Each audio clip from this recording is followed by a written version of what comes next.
Hi, welcome back. എന്തൊക്കെയാണ്, സുഖം എല്ലാവർക്കും?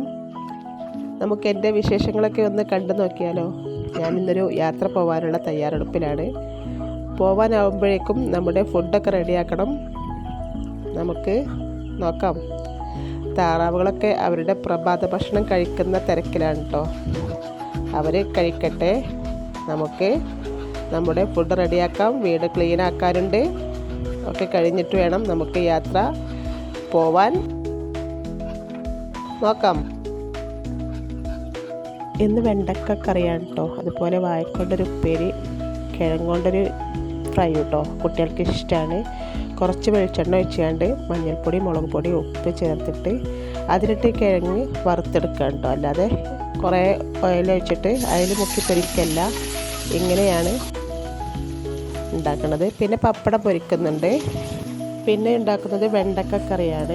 വെണ്ടക്ക കറി കുറച്ച് വെളിച്ചെണ്ണ ഒഴിച്ചിട്ട് നമ്മൾ വെണ്ടക്ക ഒന്ന് വഴറ്റി കൊടുക്കും. അതിന് ശേഷം ചെറിയൊരു സവാള, ഒരു തക്കാളി, വെളുത്തുള്ളി ചതച്ചതും ചേർത്തിട്ട് തേങ്ങ അരച്ച് പരണം കേട്ടോ. വിശദമായിട്ടുള്ള വീഡിയോ ഒന്നും എടുക്കാൻ കഴിഞ്ഞിട്ടില്ല. നമുക്ക് യാത്ര ചെയ്യണ്ടേ, അതിന് പോകാനുള്ള തയ്യാറെടുപ്പാണ് കേട്ടോ.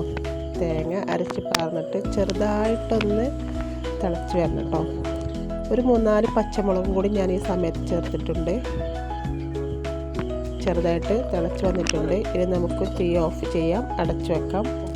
നമ്മുടെ വാഴക്ക ഉപ്പേരി റെഡി ആയിട്ടുണ്ട്. നമുക്ക് ഇതും കൂടി ഒന്ന് താളിച്ചെടുക്കണം. നമ്മുടെ കറിയും താളിച്ചെടുക്കണം. ചെറിയൊരു ചട്ടി വെച്ചിട്ടുണ്ട്. വെളിച്ചെണ്ണയിലാണ് ചെറിയുള്ളി മൂപ്പിച്ചെടുക്കുന്നത്.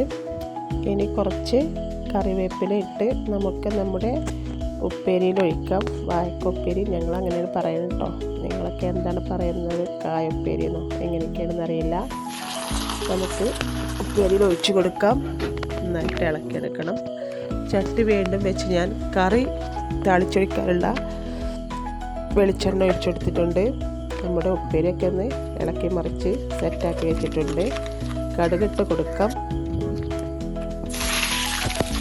അതിനുശേഷം ചെറിയുള്ളി അരിഞ്ഞത് കൂടി ഇട്ട് കൊടുത്തിട്ട് നന്നായിട്ട് മൂത്ത് വരുമ്പോൾ നമുക്ക് കുറച്ച് മുളക് പൊടി കൂടി ചേർത്ത് കൊടുക്കാം. 2 ഉണക്കമുളക് കൂടി ചേർത്ത് കൊടുക്കാം. അതിനുശേഷം കുറച്ച് കറിവേപ്പില ഇടാം. ഞാൻ കറിവേപ്പില അത്യാവശ്യത്തിന് ഇട്ടോ. എനിക്ക് നല്ല ഇഷ്ടമാണ് കാണുന്നത്. ഇനി നമുക്കിത് കറിയിൽ ഒഴിച്ചെടുക്കാം. ഒഴിച്ച ശേഷം അപ്പം തന്നെ ഞാൻ അടച്ചു വെക്കും കേട്ടോ. പിന്നെ എടുക്കുമ്പോഴാണ് ഇളക്കി കൊടുക്കുക. ഇനി നമുക്ക് കൂണ് തയ്യാറാക്കുന്നത് എങ്ങനെയെന്ന് നോക്കാം. വെളുത്തുള്ളി, സവാള, തക്കാളി ചെറുതായിട്ടൊന്ന് വഴറ്റിയെടുക്കാം.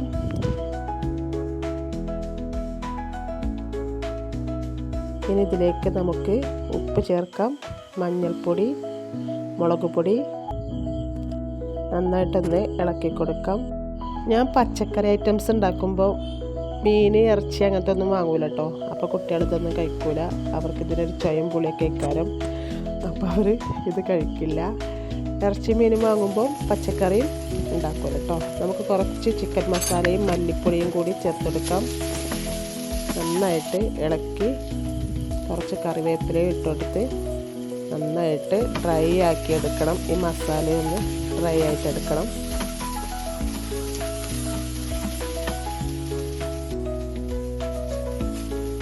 മീനില്ലെങ്കിൽ ഇറച്ചിയില്ലെങ്കിലൊക്കെ കുട്ടികൾക്ക് ഇത് ഭയങ്കര ടേസ്റ്റ് ആക്കാറ് കേട്ടോ. അല്ലെങ്കിൽ ഇത് കൊടുത്താൽ അവർക്കിത് ഇഷ്ടാവില്ല.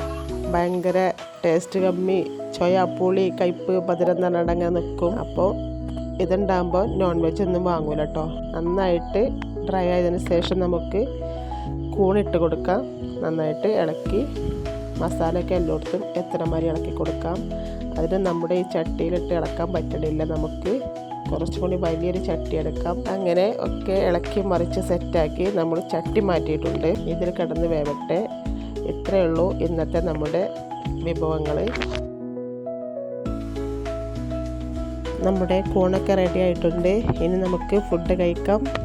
കുറച്ച് ചോറും നമ്മുടെ വെണ്ടക്ക കറിയും വാഴക്ക ഉപ്പേരിയും കൂണ്, കിഴങ്ങ്, നാരങ്ങ അച്ചാർ, പപ്പടം. ഓക്കെ, അപ്പോൾ എന്നും പറയുന്നത് പോലെ വീഡിയോ ഇഷ്ടമായാൽ ലൈക്ക് ചെയ്യുക, കമൻറ്റ് ചെയ്യുക.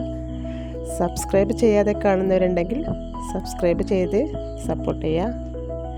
വീണ്ടും അടുത്തൊരു വീഡിയോ ആയിട്ട് വരുന്നത് വരെ ബൈ ബൈ.